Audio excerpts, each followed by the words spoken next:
In this lecture, we're going to talk all about the origins of type and typography. So, typography played a vital role in how the culture grew in Europe. Movable type was developed during the 15th century, and it really allowed the widespread printing of works in the Latin alphabet during the time of the Renaissance. Johann Gutenberg was a trained goldsmith, and he did not necessarily invent the printing press, ink, or cast metal type, but he was the first to successfully combine them all to print books. He was born in 1398 and then passed in 1468. He quickly replaced the slow block printing and hand copying methods predominant during the time period, and this new technology allowed for the mass production of printed material. This image represents the Gutenberg Bible. This was printed in 1455. He created a 2-volume work comprising 1,282 pages, and then each page had 42 lines of text. It took about 2 years to create the books, and less than 200 copies were printed. You'll see that he used a script called Textura. It's a Gothic script, and it was a black letter type, which really strongly resembled the calligraphic writing of the medieval scribes. The scribes were the ones before the printing press that would handwrite all the books. All of the illustrations were done by hand, so they still had the illumination illustrations that a lot of the handwritten books had as well, just to kind of compete with what was out in the market. And he really showed potential for printing, and the technology spread quickly across Europe. By the year 1500, there were over 1,000 printers in Germany alone. In 1455, Gutenberg defaulted on his loans, and his workshop was taken over by Johann Fust. So even though, he's credited with creating the first printing press, it, doesn't always mean that that's going to be successful. So Fust and his assistant published the main Psalter, so they continued Gutenberg's work with his press and his company. And Fust was actually the first to combine woodcut illustrations and metal type, because of course at this time there was no photography. So this is an example from the main Psalter by Fust and Schoeffer. And you can see that he's still using the illuminated uppercase letters, the kind of drop caps that start the story. And this is really important because he did combine the woodcut illustrations, and this actually would become the basis for letterpress printing. So this is an example of the Nuremberg Chronicle that was printed by Anton Koberger. This represents one of the earliest high-quality books in which text and illustrations appear on the same page. So they used relief printing, and what this did was allow book creators and printers to bring illustration and text together in book design. So we're going to introduce this word, incunabula. So what that word is, it's the Latin word for cradle, and this is what books published before 1500 were called. They weren't necessarily called books. And over 40,000 incunabulas were published before the close of the century. So this is the amazing result of Johann's printing press. This also introduced type and typography to Europe. So Gutenberg, Fust, and Koberger printed their first books in black letter, but soon Roman letters emerged. And they mainly emerged in Venice in the 1400s in mechanical printing. So Roman type was really directly tied to the role printing played in the Renaissance. The Renaissance period was from 1300 to 1600, when much of Europe enjoyed economic expansion. But with type, it refers to the rebirth of interest in the classical culture of ancient Greece and Rome. And it was really no longer necessary for printed works to imitate the Gothic script or the handwritten books that the scribes and monks would create. They could sort of start making the text more readable for the public. And this also increased scholarship and education. So printing was really the main achievement that brought scholarship and education to the common man. Thousands of books could be made in a matter of months, and gave access to everybody. Before this, it would take years and years for scribes and monks to hand copy a book, and books were really only available to either the clergy, religious people, or the very wealthy. So this is one of the earliest books printed in Venice using Roman type, and you can see the text is easier to read. It looks a little more familiar to what we use today. And then this introduces a lot of people who started to create typefaces. Jensen learned how to print in Mainz, and then he moved to Venice. He had a very excellent eye for forms, forms meaning pages, typography that were both legible and beautiful. He created the typeface Jensen Eusebius, and it really had light open letter forms that were much easier to read. And how they did this is the type was engraved into metal punches. So typographers such as Jensen were metal workers. They did not draw their type by hand, though the typefaces had handwritten roots.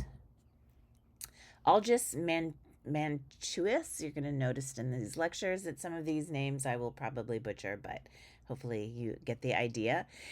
He published the first work in a Roman italic script. So he found that more words could fit on each line, and really italic script was based on cursive handwriting. So it wasn't necessarily used to create emphasis.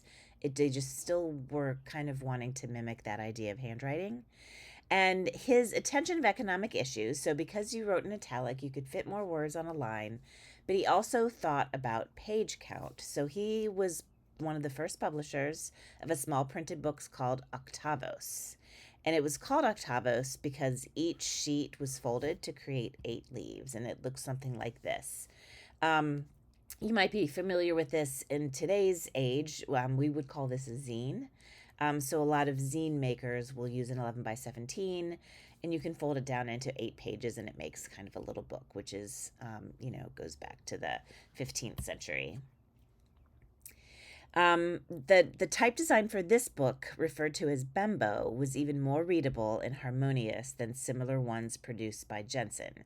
Bembo is actually a typeface that you can use today as well as Jensen, so you might be kind of familiar or have seen some of these typefaces.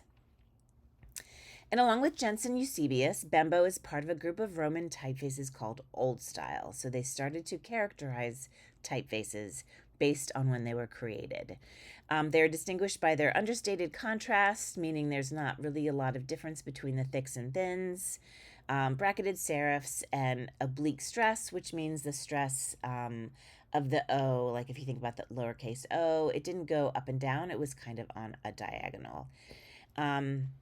And historical typefaces, the categories they were grouped into were called Old Style, Transitional, and Modern. Claude Garamond, another name that you might be familiar with in the modern age of computers and typefaces. He was a French printer and publisher, and he was also a key contributor to the Renaissance typography, and he did an adaptation of Bembo. And his designs also represented a change from the heavy French Gothics, the difficult typefaces to read. They have more contrast, so more contrast between the thicks and the thins, and had slimmer, smaller horizontal serifs.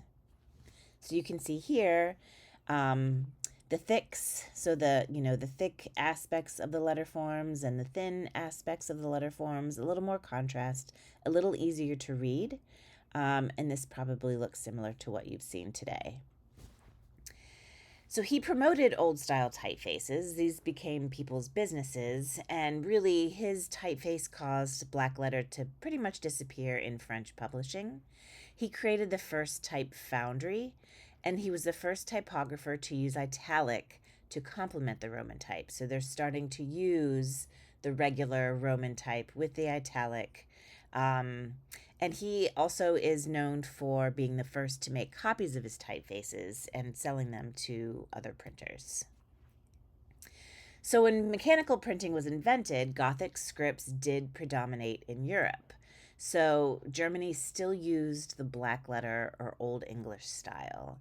Gothic scripts called Schwabacher and Fraktur became much more influential, and they became associated with Germany's national identity. So in 1522, Schwabacher was used for the publication of Martin Luther's translation of the New Testament. And really, they were called Textura by Gutenberg and Rotunda, but Textura ended up becoming named Fractor. So this is a sheet from Martin Luther's New Testament, and he's really the one that started rejecting the authority of the Pope, the Roman Catholic Church, and he established Protestantism. And his choice of this text really signaled a rejection of the Roman type. So while he was rejecting the Catholic Church, he was also rejecting the type that the church was using in their publications. And because of the printing press, he was able to spread his message across Europe and get information out to more people. So not just the Protestant Reformation, but the Enlightenment and the development of democracy itself would have been unlikely without the invention of the printing press. So from old style, as typefaces were changed and modified and improved upon, we get to this transitional phase. And this is a new class of typeface that came about during the Baroque era. And they're really connected to the Renaissance aesthetic, emphasizing classical balance. So the Baroque is really synonymous with the 16th and 17th centuries. So in 1692, King Louis XIV ordered a new set of typefaces to be used by the Royal Printing Works. So Philippe Grandjean du Fauchy was appointed to create the new type and called it Romain du Roi. And again, probably butchering that. This typeface really influenced European typography for well over a century. And you can see that they started really thinking about the curves, the shapes, the serifs, and really trying to, if you think about handwriting, it's really impossible to get two perfect E's or two perfect A's. So this way, because it was mechanical, because they were punched into metal, they could really kind of make this more of a science. This really represents also, with this typeface, the first time a horizontal and vertical grid was the tool for structuring the typeface. They were worked out by rational, logical processes and, again, kind of moving really far away from handwriting. And this is really the first that established the true definition of typography. So a field that requires practical knowledge, creativity, and logic. Really, it became a field that requires a synthesis of many skills: the practical knowledge of the manual worker, the creativity of the fine artist, and the logic of a scientist. The Romain du Roi set the style of the transitional faces, including vertical stress, more contrast in stroke width, wider proportions, and thin, elegant serifs. Pierre Simon Fournier, he really was the first one to invent the point system for measuring type. So as you all know, even just with setting up your papers or Word documents for English, we talk about type size in points: 14 point, 12 point, 10 point. And he created the first survey of typography called the Manuel Typographique, and included a discussion of type across Europe. And then this is his manual. So this is really the first publication that talked about typography and using typography. William Caslon was another typographer, type designer. He set up a foundry in London in 1725. Caslon's another one you probably recognize on your computer. And he really set up future generations of the Caslon family to run the foundry way into the 19th century. And he designed over 200 typefaces during his career. So this is a specimen of the Caslon typeface. Caslon would become the most influential typeface ever produced. It was popular due to its functionality. So the type is very legible. It has a larger X height. And then Caslon became a national type and was used in a lot of the different printing materials that was produced. And it made its way to the United States and was used on early copies of the Declaration of Independence and even the Constitution. Baskerville set up a printing business in Birmingham and produced his first book. And what's interesting is his type designs were not well received. It said, he had a lot of contrast between his thick and thins. His X heights were a little bit lower. And he was sort of criticized for having his typeface not be easily read. So the extreme contrast between the thick and the thin stroke widths, people just said were too hard to read. But he introduced a lot of different printing innovations. New inks, different paper types, hot pressing, and this allowed his typeface to be reproduced, more readable, and eventually, Baskerville is now sort of one of the ones that comes installed on Macs automatically. And he did, with these new inks, he did help make the slender, delicate shapes of his letters stand out on the page. Um, old paper and early paper was very fibrous, so his paper inventions led to a smooth, glossy finish. And then hot pressing heated the pages, which smoothed the sheet while setting the ink. So this is an example of his typeface, and you can see how sort of thin and delicate it is, but still very readable, and in my mind, very beautiful. So the second half of the 18th century witnessed continuing evolution of typographic styles. So modern typefaces had a much greater contrast between the thicks and the thins. The stress of the typefaces is vertical instead of diagonal, so the O is set more straight up and down. And it really represents a change that typefaces no longer resembled handwriting at all. The serifs also, in some cases, were reduced to hairlines. So the Dido was one of the families that really became one of the most successful firms in France to produce these types of modern typefaces. They introduced smooth wove paper to France, invented a new system of measurement. So it really, the unit was divided into 12 inches. So if you think of 72 point type, there were 72 points in an inch. So if you set a typeface at 72 point, more than likely that capital M would be an inch tall. So here's an example, and you can really see here the thins and the thicks. High contrast, straight, lines for serifs. And Dido's two sons, Pierre and Firmin, were responsible for the design of the modern Roman typeface Dido. It became the most influential modern face set, the standard for contrast, stress, and geometric structure. So it's really one of the first instances in which a type designer was aware of negative space. So thinking about not only what's happening outside of the letter form, but what's happening inside of that letter form. Giambattista Bodoni, he introduced the modern style of typography to Italy. So you can see a lot of these different typographers are representing different parts of Europe. So Bodoni was in Italy, and he was influenced highly by Dido. And you can really, if you set a word in Bodoni and set a word in Dido, you can really see the similarities.